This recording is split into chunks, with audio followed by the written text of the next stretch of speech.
Hello, everybody, and welcome to the 43rd Mill Valley Film Festival. We are in for a big treat today. You just watched The Boys Who Said No, or maybe you are about to watch it.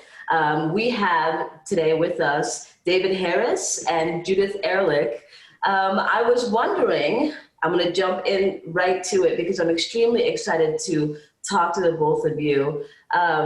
We have in our current events so much going on that mirrors what this documentary talked about. And David, everything that you've experienced, and Judith, what you're reflecting of the time. Can we just get just a brief introduction? I'm David Harris. I'm one of the boys who said no, even though I don't look much like a boy anymore. I was a civil rights worker in Mississippi, and then I was Stanford's radical student body president, and then I helped found the movement of civil disobedience against the military conscription system for the Vietnam War, and spent some 2 years in federal prison as a consequence. After 10 years as an organizer, I went on to a career as a journalist, both national and international, starting with Rolling Stone, and worked at the New York Times Magazine for a decade and wrote 11 books. I'm Judith Ehrlich. I'm the director and co-producer of The Boys Who Said No. This film is the third in a triptych that I've made about war resistance. The first one, Good War and Those Who Refuse to Fight It, about World War II resistors. The second, The Most Dangerous Man in America, about Daniel Ellsberg and the Pentagon Papers. And this film about the young man who resisted the draft by going to prison, David being one of them, David being an inspirational person who led many others to do what he did. But it's been a long process and a wonderful process, and I'm very thrilled to be here in Mill Valley where this all started, with the reunion of those resistors a number of years ago, 6 years ago. So it's very— On my front lawn. On David's front lawn, yes. with his ex-wife, Joan Baez, which is part of this film, which always makes it, I think, wonderful to have a love story as part of the story of resistance. So that's there as well. Love in times of resistance. I like that. Judith, I was wondering, these are themes that you're incredibly interested in, politics, movements, and resistance. Where does the passion for those subjects come from?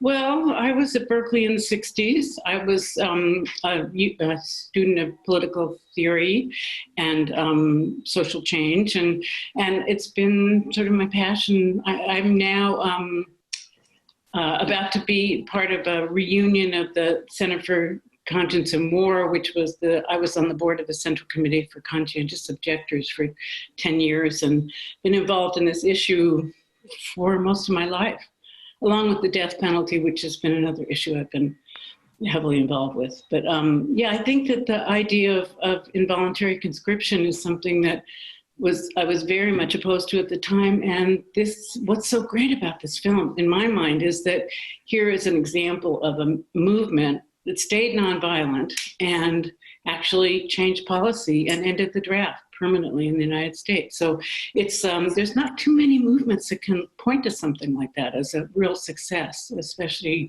something that was started by a bunch of 18 and 19-year-olds and run by— it was a youth-led and youth-organized mass movement that took, that nationally shut down the court system and ended the draft and helped to end the war. David, I want to talk a little bit about current protest movements, and specifically when you're looking at the Women's March, Black Lives Matters, and Occupy Wall Street. At times, you hear politicians using the same rhetoric, specifically with the recent protests, left-wing influences, going back to talking about rioters or violent protests, and always bringing the conversation back to property. When you look at the language that those politicians are using and at the struggles that people are still facing, what do you think about your role in history and how you've affected the movements that are happening now? Well, that's an open question. I would hope I had some influence, and what we did in the 60s would have influence. The same critical questions that were out there for us are out there for today's movement, which the most critical of which is, how are you going to behave when you get out there? And how are you going to confront the mass of America at the same time you leave enough space for them to become their better selves? We're out there to change minds, and showing up in battle gear is not the way to change anybody's mind. Frightening people is politically generally useless at best. And I think that's a calculation that the movement has to make, and has to adopt discipline to make it with. If we do, I think we're on the verge of something that's extraordinary, that had the greatest advancement in racial justice since we killed Jim Crow in the 19th. Mm-hmm. And it's been remarkable how many white folks have spontaneously poured out to be part of that. And I think we have to be conscious not to scare off the rest of the white folks, because that's what this movement is about. Mm-hmm. I mean, it's not that the black people have to change. It's white people have to change. And the rest of us have to find the force to prod them to change, and find the carrot that will draw them into being different people than they started out in this. Mm-hmm. And for the movement, that means patience and wisdom. And, it's natural, of course, to be righteously furious about what's going on. I mean, you can't look at the George Floyd video and not be furious. But righteous anger is not necessarily an agent of change. It's really easy to get lost in your anger when you're right.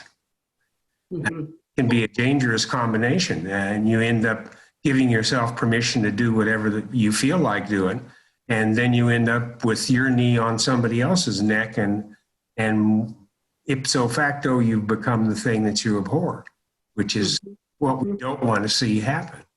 But,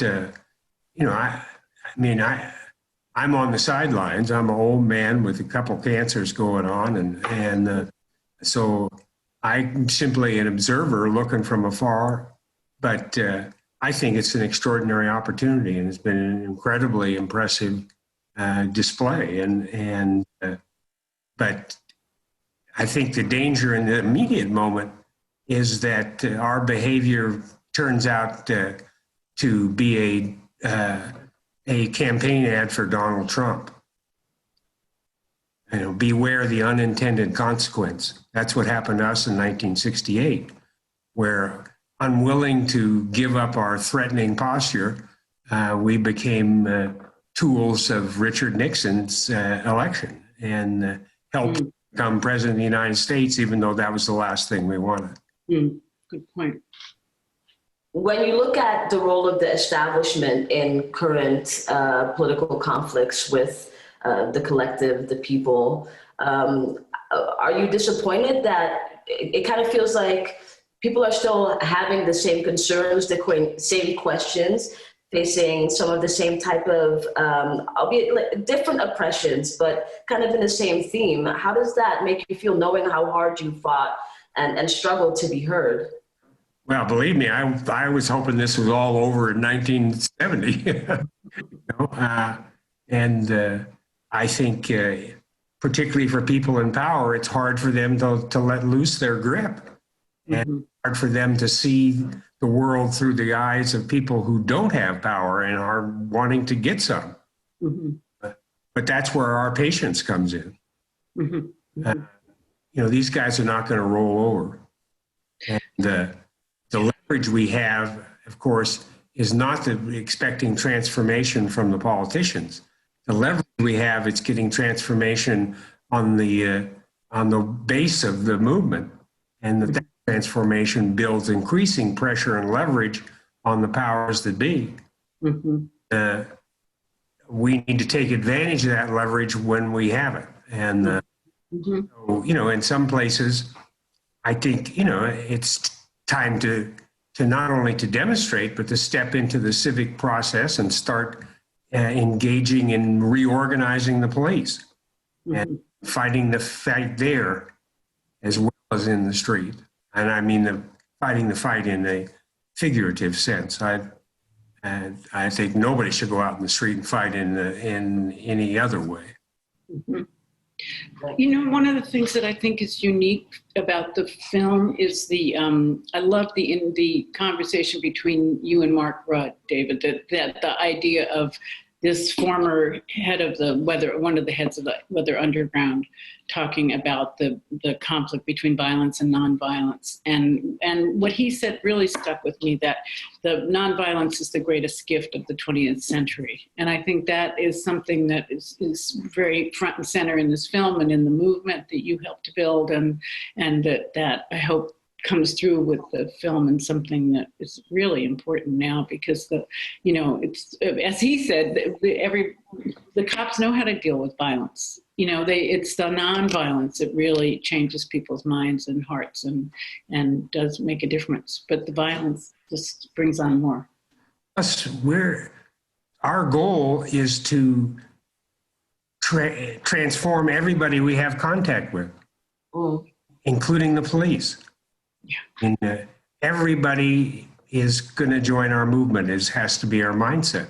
And we have to leave an open edge to our movement that allows us to incorporate new people and reach out. I mean, in the anti-war movement, one of the things that was true is that we all started out in favor of the war. So everybody had to change. And that became the organizing model for the whole movement, change people's minds. And that included cops, who may be a hard mind change, but I guarantee you, if you're throwing a rock at them, you're not going to change their mind.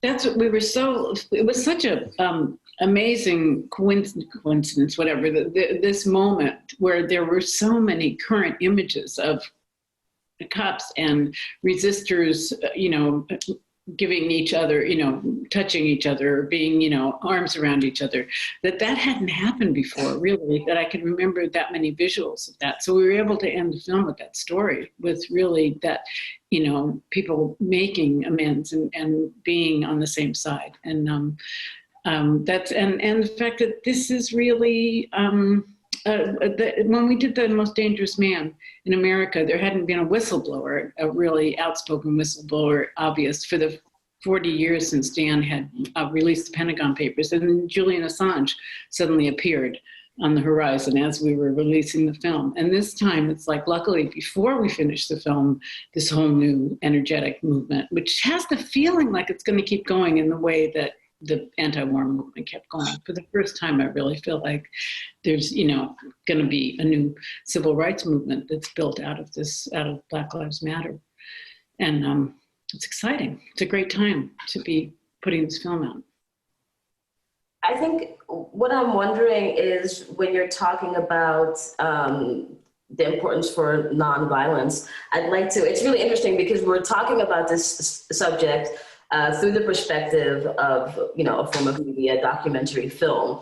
And something that I think has been talked about in the movement is, as soon as there is no more window breaking, or there are no more face-to-face arguments with authority figures, with the police, with the sheriffs, as soon as that happens, as soon as it becomes completely nonviolent, it also becomes uninteresting to the media. And I'm kind of wondering what you think about the role of the news and media then versus their current role. What's changed? Well, when I first joined up in the anti-war movement, the media was basically an establishment mouthpiece, by and large, about the war. I mean, we never counted on the media to organize our movement for us. They weren't there in the beginning. We organized our movement by doing it the hard way, which is, face to face.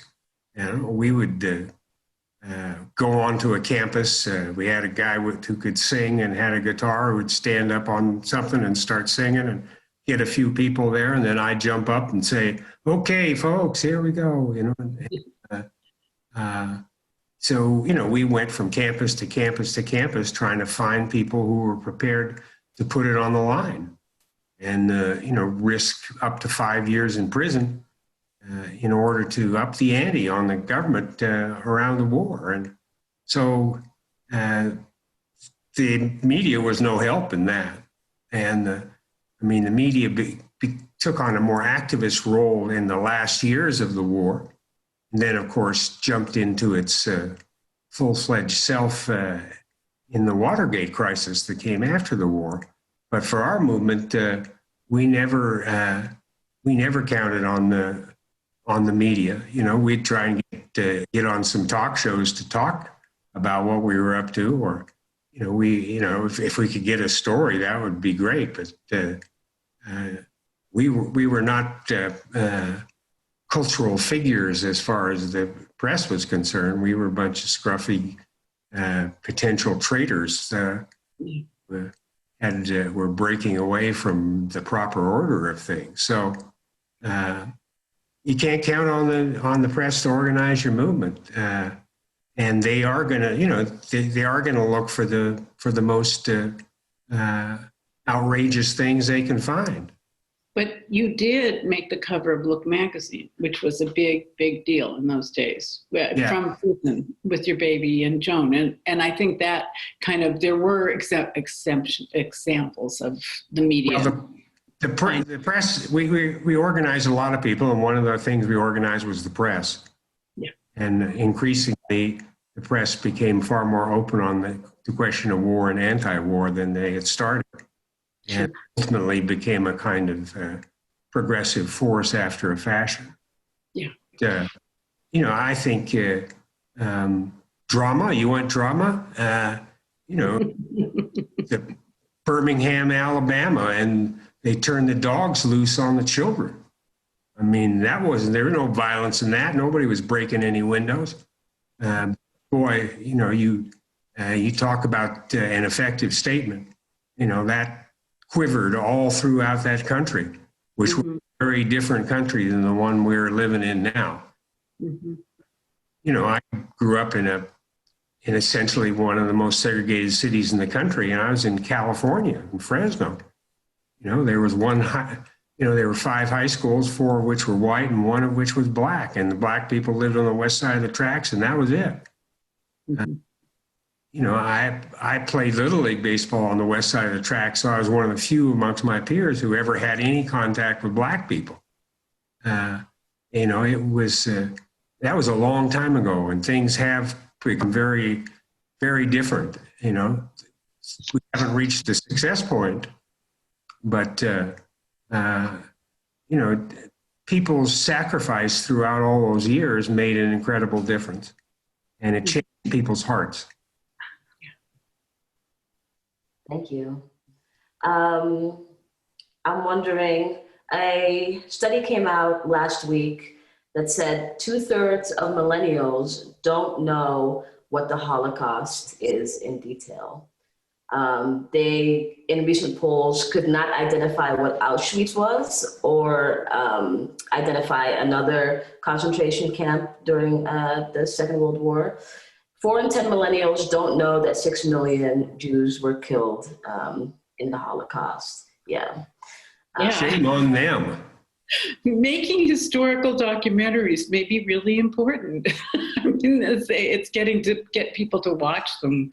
It's challenging too. I mean, I'm afraid that a lot of our history now is coming from documentaries with the lack of the strength of the media, drawing people into the important stories and putting things in perspective. But one of the things about this film was Ken Burns made a 18-part, I think, series on Vietnam, and he didn't mention this at all. I mean, it just was not on his radar. And that was one of the things that motivated us to do this. It was like, this was a very important, life-changing, policy-changing movement, and it completely ignored by this. Yes, this is the only time in history that the government of the United States has been forced to withdraw from a war by the uprising of their citizenry against it. The only time. And this guy didn't put it in his movie. Is that about Vietnam? he missed the boat, seriously missed the boat. And, ignorance is not an excuse out there, millennials. The information is there. It's on you if you're ignorant. We don't need ignorant people. We got far too many ignorant people running around this country as it is. We need people with open minds, open hearts. We don't need, another version of Billy Bob and the racist mob. Well, I think that kind of brings me to my question about educating young people on, the history of the Vietnam War. Specifically, what do you think we as educators and just as adults and elders in the community who experienced this time, just like you, how can we do a better job at talking to students about this history so that we're sure that we're not going to end up in the same place in 10, 20 years? That Generation Z doesn't know, what the Vietnam War was fought about or doesn't know anything about the subject. I mean, Go ahead. I taught at Berkeley City College for 10 years, and I would show The Most Dangerous Man after I'd made it to my class. And they were, it was a really mixed group. It was like Central Casting sent my class up, but they were mostly about 21-year-olds with like one time 20 different language groups in my class of 45. But anyway, I think at one of the times, 3 of my students knew what the Vietnam War was. It was just, to me, like, this is not that long ago. But then I thought, well, when I was in high school, I wasn't really getting that World War I and it was all World War II was ancient history, and it was more current than the Vietnam War was to my students. So, I think it really takes telling stories that grab people, and that's why the love story to me is so important, because I remember one student saying to me, that politics, I'd kind of fall asleep, and then there'd be this love story, and I'd wake up, and I think this is kind of interesting. So I think you gotta kind of find something that people can relate to in the story, and then they'll think about it, and then they'll be drawn into it, and then hopefully it'll stick with them, and they'll go, that's important. It's important to note that we as a culture have made perhaps an unconscious or perhaps a conscious decision not to know that history. Oh. Ever since the war ended, they've been running away from it. Heard the phrase Vietnam syndrome? Yeah. Treated remembering the war as though it were a disease. Because if you remembered the war, then you probably weren't going to buy the next war that came down the line or the one after that. And, I've been giving speeches about the war ever since the war ended. And the number of schools that teach the Vietnam War have become virtually zero. Yeah. And, in an area like the Bay Area, which is the most progressive area in the United States, you still talk to students and mention My Lai, and nobody knows what you're talking about, even though it was one of the greatest war crimes ever committed by troops. So I think let's learn. Let's have classes about the Vietnam War. In schools, if they was ever touched on, it was at the end of the semester. They were trying their best to get to herd everything together and tie it off. And they, may spend a day on the Vietnam War and moved on. That won't do it. And more importantly, our collective memory of the war is one of the things that's going to free us from it eventually. But we have to, as Americans, come to terms with this. We killed more than 2 million people for no good fucking reason. No reason at all. You don't just walk away from that and say, oh, excuse me. Yeah. No, excuse me, call for it. There's something far more serious facing us as human beings to digest that history of our own actions. And until we do and face up to it, we're never going to get past it. Santana was right about if you don't know the history, you repeat it. Yeah. And we've been repeating it ever since. What do you think Iraq was? Mm-hmm. Mm-hmm. I'm kind of wondering if, I always say this to young students specifically, that, we as adults do a really bad job of telling you the truth around history. And, David, you're touching on that a little bit. Do you think that it's intentional? Do you think that we don't talk about it because there's too much trauma, or there was too much senseless death? Or do you think that people are afraid that the resistance is too tied to the subject, and then students are going to start getting their own ideas? Why do you think that? Why can't we talk about it? Because reality does not match the legend that they've created about it. If you look at that history, then the narrative of America as the land of the people in white hats who come to rescue all the poor and suffering people in the world looks like a bunch of bullshit against of what actually happened. And Americans don't want to believe that they go around the world killing people for no good reason. Yeah. But boy, they're the champion at it. Yeah. And I think people are not prepared to accept that, because the legend of America as the castle on the hill, or whatever it is they call it.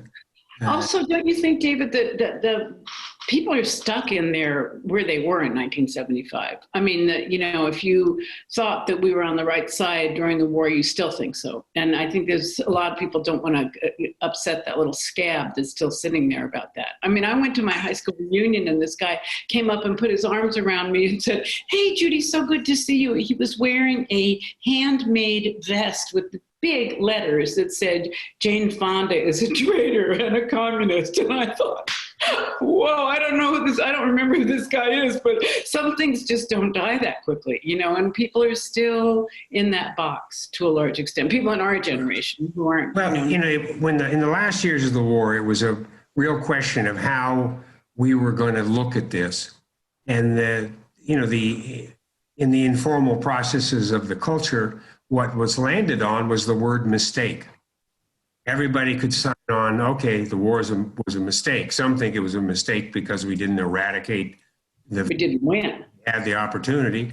Some think it was a mistake because we tried so hard to eradicate the Vietnamese. But everybody could go with mistakes, so you could have a semi-civilized conversation that touched on Vietnam, and people would say, oh yeah, it was a mistake, and then move on, because the mistake didn't call them on the question. But mistake is wearing brown socks with a black, mistake is leaving the potatoes in the oven for too long. Mistake is not killing 2 million people for no good reason. This is, you can't just say, oh, excuse me. We're at the most basic level of human beings, the violation that we have committed on our fellow human beings. And we can't erase that history, but we can acknowledge it, we can accept it, we can swear not to do it anymore, and we can try and make up for it to the people that we have harmed, all of which are good activities. But it requires us to come to terms with it first and face up to it like genuine human beings. I just happened to read something in the Washington Post this morning that just seemed like, I don't know if you saw this, that the all this money that was put aside for PPO for health workers it somehow ended up in the Defense Department, and they used it for buying more weapons. And it's like the arms dealers and the investment in ongoing eternal war that's what needs to stop now. And I think that hopefully the idea that, that people can make a change, that when we see things that are so out of whack, that we can make changes. And then, and then I think there's all these people voting for Donald Trump. How do you turn them around? I mean, you know, where do we start? But I think we have to start somewhere, and we have to just keep saying what we're saying. And this historical example of this film, I think, gives people something to hang on to, and some sense that you can have success, and that these kind of mass movements and movements that take sacrifice and take willingness to keep at it, which the civil rights movement, you know, was the clear example that this anti-war movement was built on, and the direct experience with Martin Luther King and with the David going south and all these other people who were part of the civil rights movement who really took a major role in this. And, you know, look to that example and look to those leaders. Plus, you want to learn that history? There are a lot of us who lived through it or are still alive. Yeah. Not for too much longer, but do it fast. Not that we can come down and talk to the junior history class or whatever, you know? Yeah, I think more of that would be good. But seeing that, you know, the films can be easily seen online, and this history can be told and can be part of a curriculum that I think young people would find interesting. And, you know, I was an educator before I was a filmmaker, and so I'd often think of myself as kind of a mass educator doing documentary films. So, you know, I keep in my mind my high school students and my college students, and what would really hopefully change their, you know, open their minds to what's possible. Plus, those of us who are part of it are just thrilled to have that history recorded. I was really glad to you know, if you look at the film, you know, a couple of the main voices in the film are now dead. Yeah. The rest of us are headed that way, and we really wanted this history to be recorded and not lost in the passage of time. So for us, that's a win-win. Mm-hmm. And for me. David, you were among some of our country's great civil rights leaders.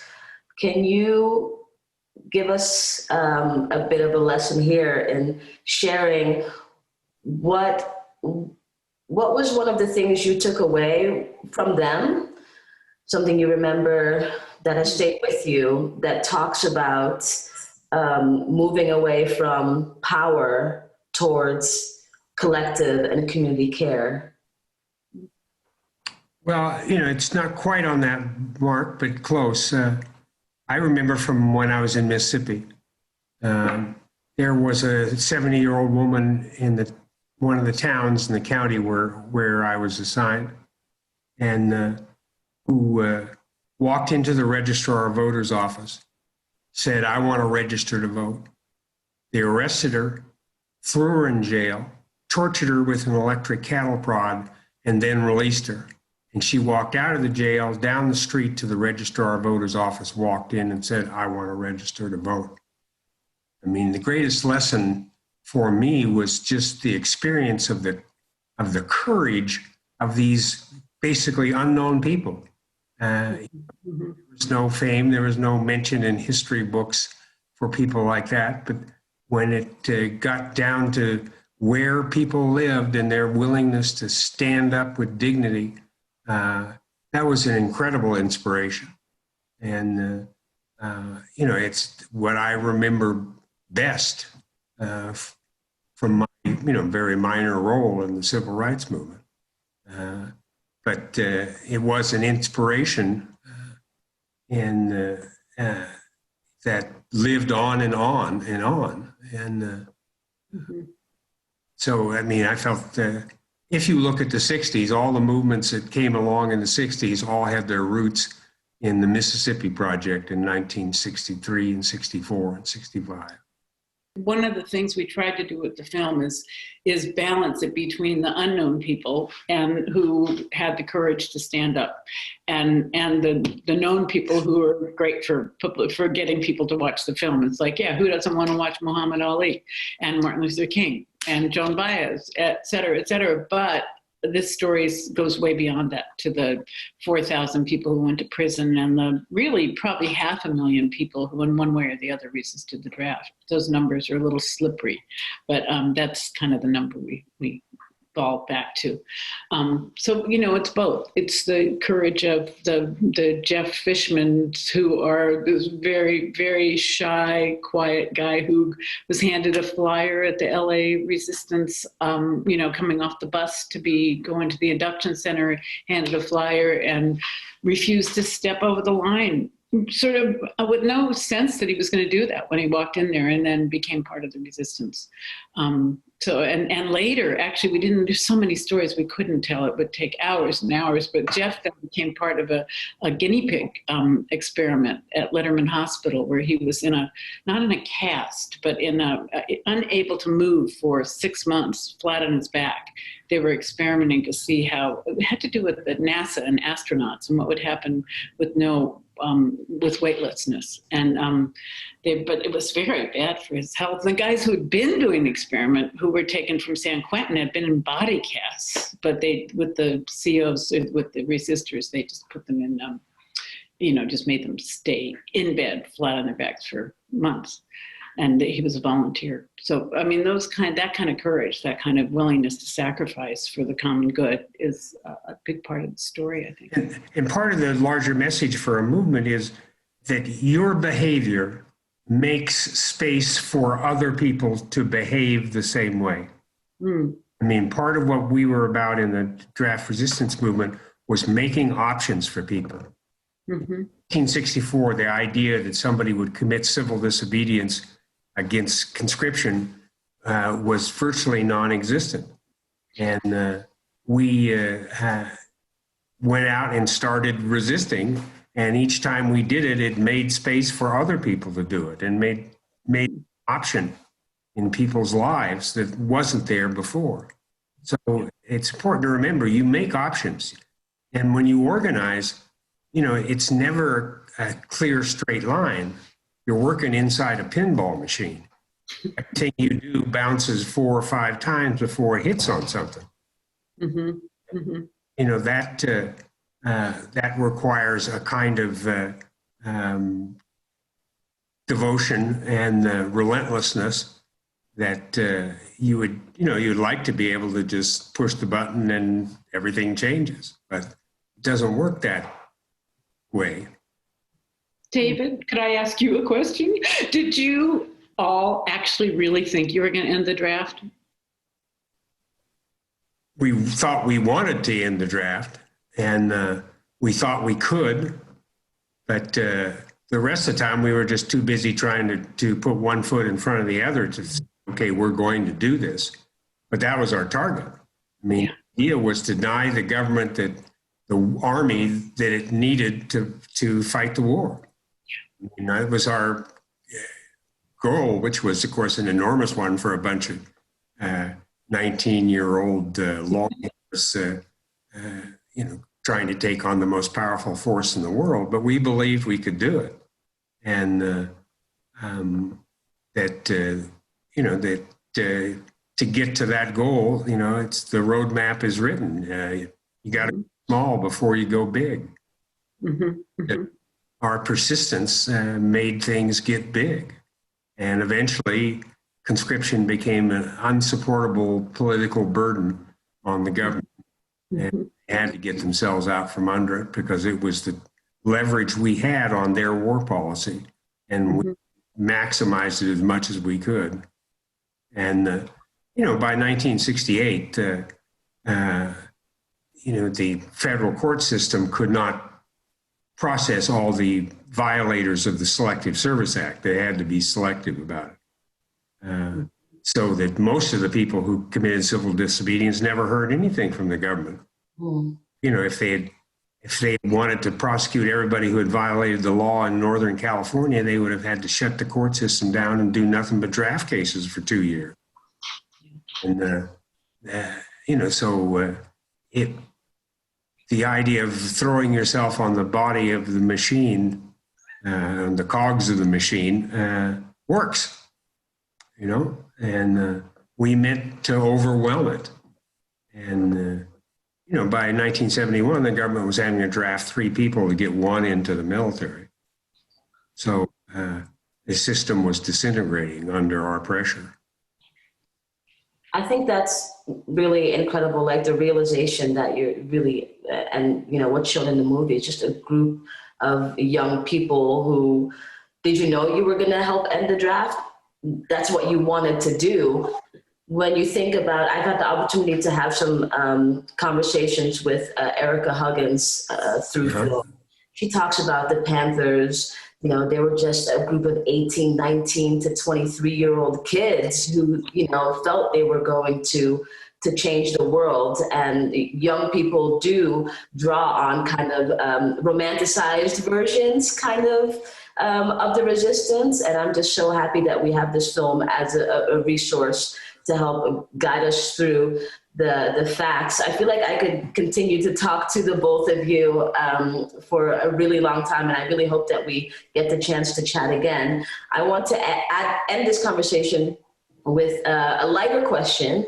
That movement and the era has a very specific distinction in that it kind of comes with a soundtrack. You know, when I was younger and I thought back and was learning about those days, I was definitely always thinking about Woodstock and Jimi Hendrix and all the music that came along. When you think back on those days, what specific songs come up in your mind?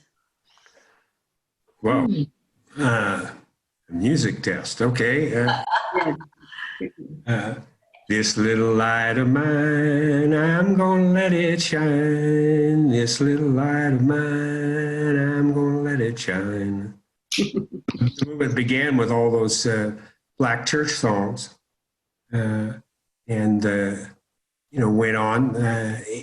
If you're looking for the poet of the '60s, it's Bob Dylan, who had an amazing run of poetry that. It's unlike anything I've ever witnessed. He was on the mark. Every song he has seemed to be a revelation, and so we were always wanting to know what Dylan was playing. Mm-hmm. But I think rather than one song, music was part of who we were. Mm-hmm. One of the things that distinguished us from the opposition, cops weren't out there singing. Draft boards weren't out there singing. The president wasn't out there singing, but we were out there singing. Yeah. And it's part of what made our movement what it was in terms of the flavor and the openness and the expressiveness of it. Mm-hmm. Mm-hmm. Yeah.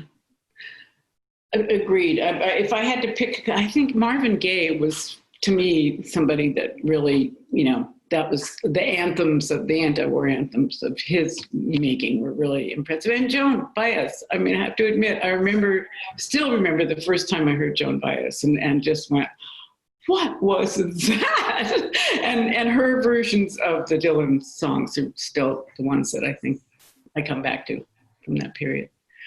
But it was music was a very big part of it. And, through from the civil rights movement into the anti-war movement, it was an important part. There's a moment I remember, though. I remember during the People's Park strikes in Berkeley, that there was somebody had rigged up speakers across the street coming up Dwight Way, and from across the street, it was they were blasting the Beatles. And it was just, there was something so fantastic about it. It was really loud, and everybody was singing along and walking up the street. And actually, shortly after that, it was the police killed someone. But it was quite a wonderful moment. And music really motivates people and keeps people out in the street. As you know, now still there's a lot of really great music out there that's keeping people out in the street and keeping people motivated to stay out in the street and have some fun while they're protesting. Great. Wow. Thank you so much. It's been a privilege to chat with you about your film and about your experiences. David Harris and Judith Ehrlich, thank you so much for joining us. Thank you, Shakira. It's a pleasure. Interviewer, yes. Thank you. Keep it up, girl. Thank you.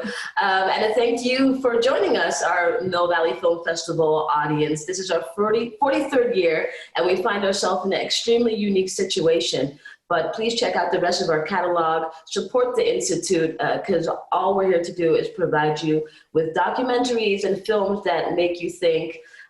So continue to check out the rest of the Mill Valley Film Festival, and we'll see you soon.